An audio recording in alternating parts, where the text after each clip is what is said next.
नमस्कार, स्वागत है आप सभी का जेके मीडिया पे। मैं हिया नेजा आपके साथ। जम्मू कश्मीर के लिए बजट हाल ही में अप्रूव किया गया और उसके रिगार्डिंग जम्मू कश्मीर की सरकार ने एक्शन लेना भी शुरू कर दिया है, यानी कि कितने फंड्स कब देने हैं, केस टू केस बेसिस पे देने हैं या अभी रिलीज़ करने हैं, उसके रिगार्डिंग हाल ही में एक ऑर्डर जो है वो निकाला गया, जो ऑर्डर इस समय मेरे पास है।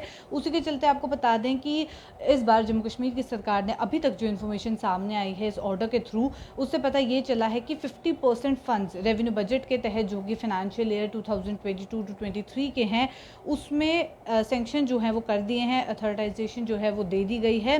पर कुछ केसेस पे रखा हुआ है कि अभी भी एक्सेप्शन जो है वो रखी हुई है कि केस टू केस बेसिस पे ही इन जगहों पे फंड्स जो है वो रिलीज़ किए जाएंगे। अब कौन सी ऐसी जगहें हैं, कौन से ऐसे सेक्टर्स हैं जहाँ केस टू केस बेसिस पे किए जाएंगे फंड्स रिलीज़, तो उसके चलते भी आपको बता दें leave travel concession, purchase of vehicles, furniture and furnishings, interest, purchase of power, cost price of food grains, snow clearance, UT share under revenue component और साथ ही साथ डिजास्टर रिस्पांस फंड।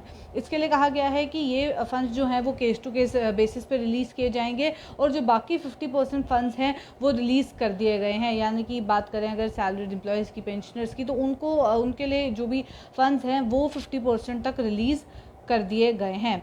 इसी के चलते ऑर्डर्स भी जारी कर दिए गए हैं। तो क्या कुछ कहा गया है इस पूरे नोटिफिकेशन में, तो वो भी आपको बता दें कि जो फंड्स की यूटिलाइजेशन है उसके लिए प्रॉपर कंडीशंस जो है वो मेंशन कर दी गई हैं। ये मेंशन किया गया है कि जम्मू कश्मीर एप्रोप्रिएशन एक्ट 2002 के तहत जो कि उसमें मेंशन कर दिया गया है कि जो कंट्रोलिंग ऑफिसर है वो सारे बजटरी एलोकेशंस को कंट्रोल करेगा, देखेगा, इंश्योर करेगा, जो कि demand for grant end fund के साथ स्ट्रिक्टली अलाइन कर रही हैं और बीम्स के थ्रू जो है वो रिलीज़ की जाएगी।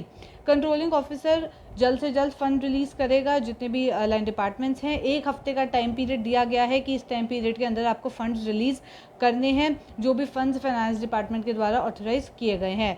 Beams administrator administrative department level पे रिपोर्ट करेगा कि क्या कंप्लायंस है। फाइनेंस डिपार्टमेंट को ये रिपोर्ट जो है वो हर महीने जाएगी, मंथली बेसिस पे रिपोर्ट सबमिट करानी होगी। एक्सपेंडिचर जो है वो GFR 2017 के बेसिस पे ही बनाया जाएगा, उस अकॉर्डेंस पे ही बनाया जाएगा, ये स्ट्रिक्टली मेंशन कर दिया गया है।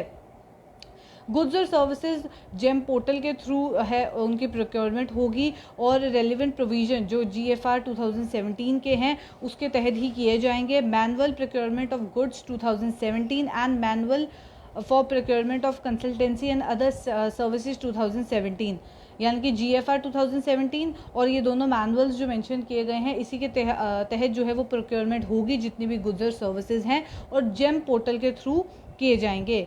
साथ ही साथ ई टेंडरिंग के प्रोसेस की बात करें तो जो पूरा प्रोसेस है ई टेंडरिंग का वो भी जो GFR के तहत रिक्वायर्ड है उसी के तरीके से होगा और इनिशिएट जल्द से जल्द कर दिया जाए अप्रैल के महीने में, यानी कि अप्रैल 2022, ये जो अगला महीना जो कल से शुरू होने वाला है इसी में इस पूरे प्रोसेस को इनिशिएट कर दिया जाए और कंप्लीट किया जाए। आज की तारीख तक जो है वो मेंशन किया गया था कि अब तैयारियां इस हिसाब से करें कि अगले महीने से इसका इनिशिएट जो है इसे किया जाए। कोई भी डाइवर्जन जो है वो नहीं बनाई जाएगी अनटिल एंड अनलेस कोई अथॉरिटी जो है इसके लिए स्पेसिफिकली कहती है। साथ ही साथ जो कंट्रोलिंग ऑफिसर होगा या फिर DDO होंगे वो मॉनिटर करेंगे जो भी पूरा रेवेन्यू कलेक्शन है, फिक्स टारगेट जो भी दिया गया होगा मंथली बेसिस पे उसको पूरा मॉनिटर करना होगा जो भी कंट्रोलिंग ऑफिसर है या DDO है, और एनुअल फाइनेंशियल स्टेटमेंट पे उसको देखा भी जाएगा, यानी कि क्लियरली मेंशन करना होगा। कहीं ना कहीं ट्रांसपेरेंसी लाने के लिए स्टेप जो है वो उठाया गया और स्ट्रिक्टली इस ऑर्डर में मेंशन कर भी दिया गया है। सारे गवर्नमेंट ट्रांजैक्शन इलेक्ट्रॉनिक मोड में होंगे, कोई भी कैश ट्रांजैक्शन जो है वो नहीं होगा गवर्नमेंट ऑफिसेज में, और बाकी ऑफिसेज में डायरेक्टली और डायरेक्टली जो भी गवर्नमेंट के थ्रू कंट्रोल्ड हैं, कहीं ना कहीं जहां गवर्नमेंट की पावर आ जाती है उन ऑफिसेज में, तो वहां पे कोई भी ट्रांजैक्शन जो है वो ऑफलाइन बेसिस पे नहीं की जाएगी, हार्ड कैश इन्वॉल्व नहीं होगा, आपको ऑनलाइन बेसिस पे ही करनी होगी। हालांकि इसमें भी एक्सेप्शन रखी है कि जो स्मॉल डिनोमिनेशंस हैं, कुछ छोटी अमाउंट्स हैं, उनको आप फिर भी कैश पे कर सकते हैं। Director finance FA and CEO ensure करेंगे कि रेवेन्यू रियलाइजेशन स्टेटमेंट हर महीने सबमिट करवाई जा रही हैं और साथ ही साथ ये भी मॉनिटर करेंगे जो एक्सपेंडिचर स्टेटमेंट्स बीम पे अपलोड की जाएंगी उसको भी मॉनिटर करना होगा, और ये इसके लिए भी कह दिया गया है कि हर महीने की 5वीं तारीख तक जो है वो रिव्यू भी करना होगा। फाइनेंस डिपार्टमेंट को जो है ये पूरी इन्फॉर्मेशन पहुँचानी होगी और फाइनेंस डिपार्टमेंट इसे रिव्यू भी करेगा। जो फंड्स हैं जो रिलीज़ किए गए हैं उसे यूटिलाइज़ करना होगा कंसर्न अथॉरिटी के लिए, जो स्पेसिफिक पर्पस है, यानी कि जो जिस पर्पस के लिए स्पेसिफिकली मेंशन किया गया है उसी के लिए यूज़ करना होगा। ये स्ट्रिक्ट ऑर्डर्स जो हैं वो इसमें जारी कर दिए गए हैं, कोई और रीज़न के लिए इसे यूज़ नहीं किया जाएगा। साथ ही साथ ये भी मेंशन कर दिया है कि फ़ंड्स जो हैं अगर कंसर्न अथॉरिटी के द्वारा यूटिलाइज़ किए जा रहे हैं वो स्पेसिफिक पर्पस के लिए हों। साथ ही साथ सब कुछ ऑब्जर्व करना है, क्या फॉर्मेलिटीज़ हैं, क्या प्रोसीजर हैं, GFR 2017 को ध्यान में रखते हुए ही सारा काम जो है वो इन लोगों को करना है। बीम्स पोर्टल पे सारा काम होगा तो पूरे प्रोसेस को ऑनलाइन करने के लिए जो है वो जोर दिया जा रहा है। ट्रेजरी ऑफिसर जो हैं वो इंश्योर करेंगे कि फंड्स DDO के द्वारा जो रिलीज़ किए गए हैं वो बीम्स के द्वारा ही रिलीज़ किए जाएं। ट्रेजरी ऑफिसर्स भी कहीं ना कहीं पर्सनली लायबल होंगे कि कोई पेमेंट हो रही है अगर नॉन ऑथराइज है, या एक्सेप्टेंस जो है उसकी बीम्स एप्लीकेशन पे किस तरीके से हो रही है। तो ये सब जो है वो मेंशन कर दिया गया है क्लियरली कि किसकी क्या ड्यूटी है और किस तरीके से काम करना है, किन रूल्स एंड रेगुलेशंस को मद्देनज़र रखते हुए काम करना है, क्या कुछ प्रोसीजर्स जो है आपको देखने हैं। GFR 2017 के बारे में स्पेसिफिकली काफ़ी बार मेंशन किया गया है कि इसको ध्यान में रखते हुए ही सारा काम जो है वो करना है। साथ ही साथ एक्सपेंडिचर जो है वो डेबिट किया जाएगा, जो भी हेड होगा ऑफ द अकाउंट उनको डेबिट जो है वो किया जाएगा, और जो कि डिमांड्स फॉर ग्रांट्स में जो है स्पेसिफिकली मेंशन किया गया है। और बीम्स पोर्टल के बारे में स्पेसिफिकली इसमें बहुत बार मेंशन किया गया है कि उसी पे जो है वो सारा काम होगा। कैश ट्रांजैक्शंस के लिए मना कर दिया गया है, स्मॉल डिनोमिनेशंस अगर छोटी अमाउंट्स हैं तभी कैश ट्रांजैक्शंस के लिए कहा गया है, अदरवाइज सारी पेमेंट्स जो है वो ऑनलाइन होगी। एक्सपेंडिचर के लिए इन्होंने साथ में ये भी कहा है कि अगर कोई भी खर्चा करते हैं तो उसका फोकस जो है वो आउटकम बेस्ड होना चाहिए, और वेस्ट कोई भी एक्सपेंडिचर जो है वो नहीं होना चाहिए, उसको आप अवॉइड करें जिस हद तक करते हैं, क्योंकि मंथली बेसिस पे रिव्यू जो है ये किया जाएगा लगातार। तो अब इस ऑर्डर के तहत अगर मंथली बेसिस पे रिव्यू होगा तो कहीं ना कहीं जो फंड लैप्स हो जाते हैं या अंडर यूटिलाइज रहते हैं, जो कि बहुत सारी खबरें आए दिन आती हैं, हमने आपसे भी साझा की कि काफ़ी खबरें ऐसी आई कि काफ़ी डिपार्टमेंट्स के फंड्स जो हैं वो अंडर यूटिलाइज हैं, चाहे अब जल जीवन मिशन की बात करें या फिर अलग अलग प्रोजेक्ट्स की बात करें, डेवलपमेंटल प्रोजेक्ट्स की। तो कहीं ना कहीं अगर ये मंथली रिव्यू सही तरीके से होगा तो क्लियरली मेंशन हो जाएगा कि काम जो है वो प्रॉपर्ली क्यों नहीं हुआ, और शायद जो डेवलपमेंटल प्रोजेक्ट्स बहुत धीरे चल रहे हैं उनका काम जो है वो धीरे हो रहा है, शायद वो भी सही तरीके से आने वाले दिनों में हो जाए।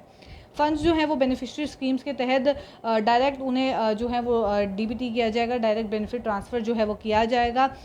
ये भी मेंशन स्पेसिफिकली कर दिया गया है। Budget announcement for the year 2022-23 के लिए भी कहा है कि जो भी रेवेन्यू बजट के रिलेटेड है उनको इम्प्लीमेंट किया जाए प्रायोरिटी बेसिस पे, और अचीवमेंट्स जो हैं वो भी पीरियडिकली रिव्यू की जाएंगी।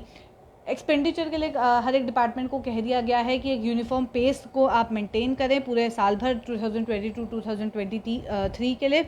जो ओवरऑल सीलिंग रहेगी वो 30% एक्सपेंडिचर की रहेगी, उसको मेंटेन करें, जो कि आखिरी क्वार्टर में, यानी कि कोई भी फाइनेंशियल ईयर होता है उसके लास्ट क्वार्टर में आखिरी 3 महीनों में जो है वो कहा जाता है कि फाइनेंशियल ईयर जो एक्सपेंडिचर है उसकी सीलिंग 30% की रखे।